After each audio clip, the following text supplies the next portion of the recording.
Starting off at number 10, we have the origin of life. We all know that water is a basic need for life, and the Quran states, "We made every living thing from water. Will they not believe?" In this ayah, water is pointed out as the source of life. Scientifically, all living things are made up of cells that are mostly made up of water. For example, 80% of the cytoplasm of an animal cell is described as water in biology textbooks. This fact was only discovered by scientists after the invention of the microscope, and yet here we see it stated in the Quran long before. Coming up next, we have iron. Iron is unnatural to the earth and came down from outer space. Scientists found that billions of years ago, the earth was struck by meteorites carrying iron from distant stars which had exploded. The Quran states, "We sent down iron with its great inherent strength and its many benefits for humankind." It is evident from this ayah that iron was sent down to earth for the benefit of humankind. Interestingly, this fact was acknowledged in the Quran way before it was discovered by scientists. Moving on to the sky's capacity to protect. The Earth's sky, or atmosphere, plays a crucial role in protecting life on Earth from the sun's ultraviolet radiation. It also insulates the Earth, keeping it warm and preventing extremes between day and night temperatures. The Quran states, "We made the sky a protective ceiling, and yet they are turning away from our sign." The Quran points to the atmosphere's protecting abilities as a sign of Allah long before they were discovered by scientific research in the 20th century. Let's talk about the mountains. The Quran makes reference to mountains, stating, "Did we not make the earth a resting place, and the mountains as stakes in the earth?" The Quran references the fact that mountains have deep roots by using the word stakes to describe them. A book titled Earth by geophysicist Frank Press explains that mountains are like stakes buried deep under the surface of the earth. This fact was not discovered by man until after the development of the theory of plate tectonics in the 20th century, and yet it is clearly referenced in the Quran. All right, this next one is a big one, the expansion of the universe. Before it was ever found in textbooks, the expansion of the universe was already described in the Quran, saying, "It is we who have built the universe with our creative power and keep expanding it." In his book, A Brief History of Time, physicist Stephen Hawking wrote, "The discovery that the universe is expanding was one of the great intellectual revolutions of the 20th century." Amazingly though, the Quran mentioned this fact long before Stephen Hawking's book. And coming in at the halfway point of today's video, we're going to be talking about the sun's orbit. In 1512 AD, astronomer Nicholas Copernicus theorized that the sun was motionless at the center of the solar system and that the planets revolved around it. It is now a well-established fact that the sun is moving in an orbit around the center of our Milky Way galaxy. The Quran mentions the orbit of the sun, stating, "It is He who created night and day, the sun and the moon, each floating in its orbit." Evidently, the Quranic account of the sun's motion is not only consistent with modern findings in astronomy, but it preceded them. Next, we have the existence of black holes. Anything that approaches a black hole disappears. These giant hidden stars sweep away anything in their way, including other stars, like a gigantic vacuum cleaner, as proven by Carl Schwarzschild in 1916 and Robert Oppenheimer in 1934. Allah said, So verily I swear by the stars that recede or disappear during the day and appear during the night, and by the cleaning stars that move swiftly and hide themselves, and by the night as it departs, and by the dawn as it brightens. Verily this is the word brought by a most honorable messenger Gabriel from Allah to the Prophet Muhammad. The Quran describes black holes as being cleaners. This is in conformity with the scientific description, standing as evidence that the Quran is the true word of Allah and it came before science. Moving on to the depths of the seas and oceans. Britannica's encyclopedia states that oceans and deep seas are mostly covered by thick cumulus clouds, blocking large amounts of sunlight. The deeper the ocean, the darker it gets. Below a depth of 1,000 meters, no light can be seen. Scientists have discovered deep water fish that use luminous organs to survive in the darkness.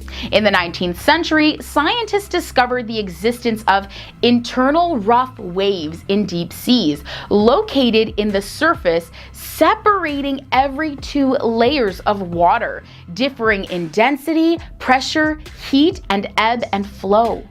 Allah said, "The unbeliever's estate is like the darkness of a fathomless sea, which is covered by waves, above which are waves, above which are clouds, layers of darkness one upon the other. If he puts out his hand, he can scarcely see it. Those God gives no light to, they have no light." Allah makes reference to the experience of the non-believers by comparing it to the dark depths of the seas, while at the same time teaching about the miracle of his creation that even science had not yet discovered. Next, let's look at water masses once mixed that are still distinguishable. Around 1873, scientists discovered that the Atlantic Ocean, for example, contains waters of different characteristics, including differences in temperature, density, saltiness, marine life, and ability to absorb oxygen, all in one body of water. Allah said, "He has let loose the 2 seas meeting together. Between them is a barrier which none of them can transgress.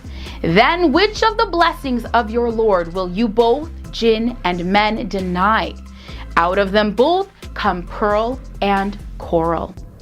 In 1942, it was discovered that in certain seas, waters pile up, yet each retain their different composition and characteristics. Seawater moves in a way that makes water masses mix and intermingle. However, each mass maintains its own characteristics and qualities even after having mixed with other masses, as if there was some kind of invisible barrier between them. This demonstrates that Allah had made known the mystery of his creations long before science ever could. And coming in at number 1 today, we have the concept of quarantining during a plague. Until microbiologist Pasteur discovered the existence of microbes, people believed that diseases and plagues were caused by devils, demons, and stars. By the grace of Allah, it was Prophet Muhammad who first established the system of quarantine, which is now considered the basis of modern preventative medicine. The Prophet ordered, "If you hear of an outbreak of a plague in a land, do not enter it. But if the plague breaks out in a place while you are in it, do not leave that place. He who runs away from the place of the plague is like the one running away from fighting in the cause of Allah. And he who forbears it and stays where he is will be rewarded with the reward of a martyr." This proves that the Almighty Allah shared this wisdom with humanity through the Prophet many years before the discoveries of Pasteur. So starting off at number 10, we have the invention of universities. Fatima al-Fariha, she was an Arab Muslim who's actually credited for founding the oldest existing, continually operating, as well as the first educational institution in the world to hand out degrees. Now, this is the University of Al Quranian located in Fez, Morocco. So, how did this all start anyways? Well, when Fatima Al Faria's father passed away, he left some money behind for her and her sister. So she used that inheritance to set up this new university. It started off originally as a mosque, and then over time it turned out to become a place of education. Now, there are a lot of different subjects that were taught, including things like chemistry, medicine, algebra, grammar, astrology, and a whole lot of other stuff. Even music as well was included. And there's a library that was founded at the university, and it has more than 4,000 different manuscripts, 9th century Quran, as well as the earliest collection of hadiths, which, by the way, are the records of the traditions and sayings of the Prophet Muhammad, are there as well. So not only did that invention have a big impact in the Muslim world, but it also had a huge impact in the world in general. Number 9, we have windmills. Now, the windmill was invented in 634 for a Persian caliph. Initially, though, electricity wasn't made from these windmills. However, what they were used for was to grind corn and draw water for irrigation. So over in Arabia, when the streams ran dry, the only source of power was the wind. So these windmills had about 6 or 12 sails that were covered in fabric or some sort of leaf, usually palm leaves. It was 500 years before the first windmill was seen in Europe. Vaccinations. Everybody's talking about vaccinations, especially being in self-isolation, but that comes in at number 8. Most of us were taught in schools that vaccination was invented by Edward Jenner and Louis Pasteur, but it actually was a Muslim who first came up with this technique, which was later then brought to Europe from Turkey by the wife of the English ambassador in the year 1724. So children over in Turkey were vaccinated with cowpox to fight off the deadly smallpox, and records indicate that this was at least 50 years before the West had discovered it. The astronomical computer comes in at number 7, and this is attributed to Miriam al-Ijliya. She's famous for constructing astrolabes, and these things, they were used to determine the position of the sun as well as the planets, and were in turn used in the fields of astronomy, as well as used for horoscopes and also in astrology. During the period of the 10th century in Aleppo, Syria, she created different designs that were very intricate, and from the years 944 to 967 AD, she was hired by the ruler of the city, Saif al-Dawla. World maps are next. Thank God for maps, or else would be so lost. But have you seen this? There's this 12th century map. This map was created by an Andalusian cartographer named Al-Idrisi, and he lived between the years of 1100 to 1166. So this is the map that was produced in Sicily and is seen as the most complete and accurate description of the world that was made in medieval times. Now, it was used a lot by travelers for many centuries, and it contained detailed descriptions of the Christian world as well as the Islamic world and Africa, as well as different parts of the world. At number 5, we have magnifying glasses. There's a scholar by the name of Hassan ibn al-Haytham from Basra, Iraq, and he was the first person to describe how the eye actually works. So he carried out various different experiments with reflective materials, and he was able to prove that our eyes, they don't emit rays to perceive our world, because that was a popular belief at the time. But he also discovered that the curved glass surface can actually be used for magnification. His glass reading stones, as they were called, were the first magnifying glasses that were ever invented, and it was from these that the modern day glasses were later developed, and of course magnifying glasses as well. And then of course that led to contact lenses, which I'm wearing right now. But it all started from that one invention. Number 4, clocks. What would we do without these things? There's a man by the name of Al-Jazari from Turkey, and he was a very religious Muslim, and he was a very skilled engineer who actually created the concept of automatic machines.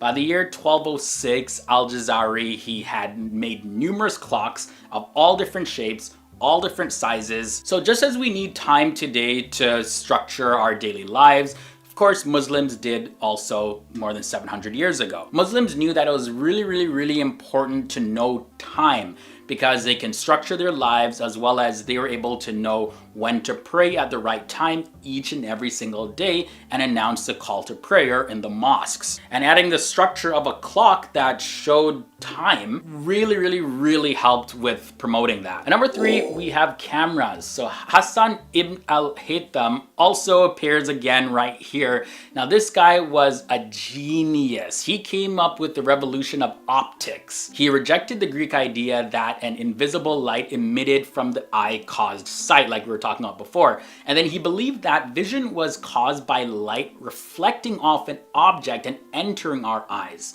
So of course he conducted an experiment and he used a dark room with a tiny pinhole on one side and a white sheet on the other side, and he proved his theory. So light came through the pinhole and it projected an inverted image of the objects that were outside of the room on the sheet on the opposite side of the room. So he called this the camera, and the world's first camera obscura was created, and now we get the modern day camera from that. Number 2, we have flying machines. Abbas ibn Firnas was the first person to make a real attempt at constructing a flying machine and actually made it fly. So back in the 9th century, he designed this device with wings on it, and it kind of looked like a bird costume. So he conducted a trial run over in Spain, and then he was able to fly upwards for a little bit before he fell all the way down to the ground. He ended up breaking his back though, which was very unfortunate. But in any case, his designs would be an inspiration for all future flying vehicles that came after that. And now, you know, it's just a regular part of our life now. We just hop on an airplane and we go. And then finally at number 1, hospitals. Oh my God, these things are so important. But the first modern hospital with nurses and a training center was over in Cairo in Egypt. The hospital is known as the Ahmed ibn Tulun Hospital, and it was established in the year 872. All patients there received free healthcare, which was a Muslim tradition that was institutionalized with the advent of the hospital. So this model would later serve as the template for all future hospitals all around the world. Too bad though, not everybody does have access to free healthcare. Hopefully that becomes a reality, especially during times of outbreaks and pandemics when people really need it. We got number 10 first, hospitals. So the first modern hospital with nurses and training center and everything was in Cairo. The Ahmed ibn Tulun Hospital was established in the year 872. All patients received free healthcare, which was a Muslim tradition that was institutionalized when the hospitals started to become a thing. Now this model would later serve as a template for other hospitals that would appear in different parts of the world. And number 9 is the toothbrush. So Islam places a lot of emphasis on hygiene, and the ancient Egyptians are thought to have chewed on twigs from what's called a toothbrush tree. However, these twigs, also known as miswaka, became known to a lot more people when the Prophet Muhammad started using them regularly to brush his teeth. The Quran does not mention miswak twigs specifically, however many Islamic scholars have mentioned it in their writings. Number 8 brings us magnifying glass as well as glasses. It's grouped together and you'll see why. The scholar Hassan ibn al-Haytham from Basra, Iraq was the first person to describe how the eye actually works. He carried out some experiments with reflective materials and proved that our eyes don't actually emit rays to perceive our environment as it was believed up until then. He also discovered that curved glass surfaces can actually be used for magnification.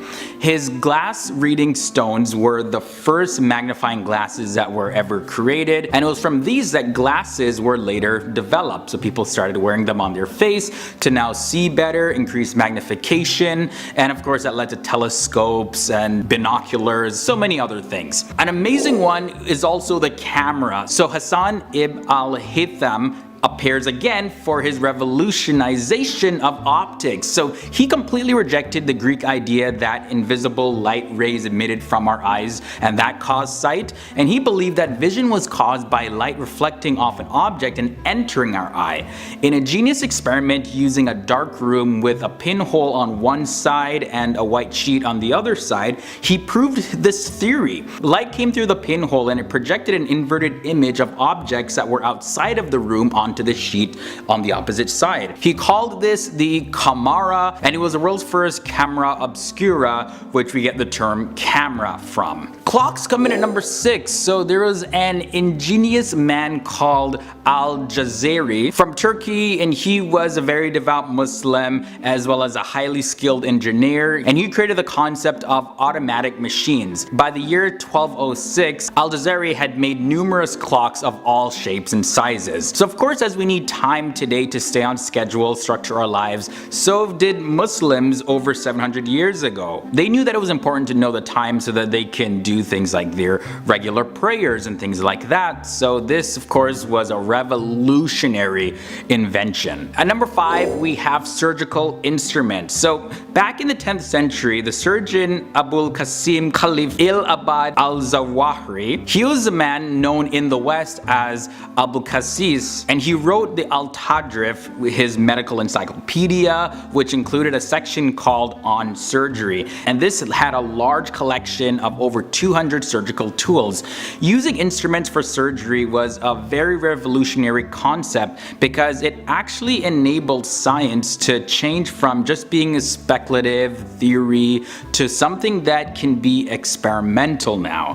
His work was the first in history of the medicine to illustrate the use of surgical instruments, and their design have only changed a little bit in 1,000 years. So it were these illustrations that would lay the foundations for surgery in Europe and in other parts of the world. The 4th spot brings us flying machines. So Abbas ibn Firnas, he was the first person to make a real attempt to construct a flying machine and actually fly. In the 9th century, he designed a winged device that looked like a bird costume, and in a trial run that he did in Spain, Firnas flew upward for a few moments before falling right down and breaking his back.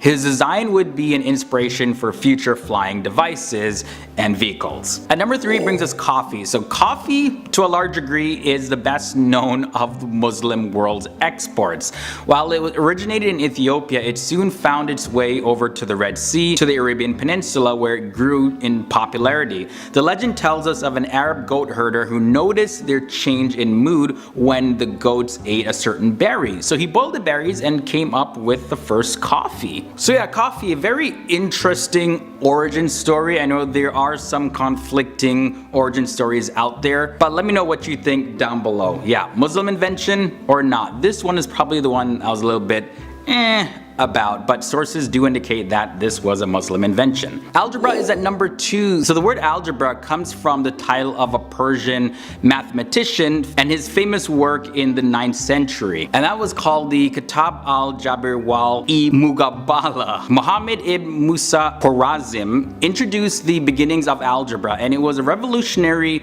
move away from the Greek concept of mathematics, which was for the most part based on geometry. He also was the first person to introduce a concept of raising a number to a power. And in at number 1, we have the modern standing army. The first modern standing army was developed by the Ottoman Empire. While technically speaking, a slave army in the early days in Europe was thought to be the first standing army, but of course other standing armies did exist as well in the past, like the Romans and the Spartan armies, for example. However, unlike other armies before them, the Janissary soldiers were actually paid a regular income, and they were however forbidden to marry and engage in any type of trade.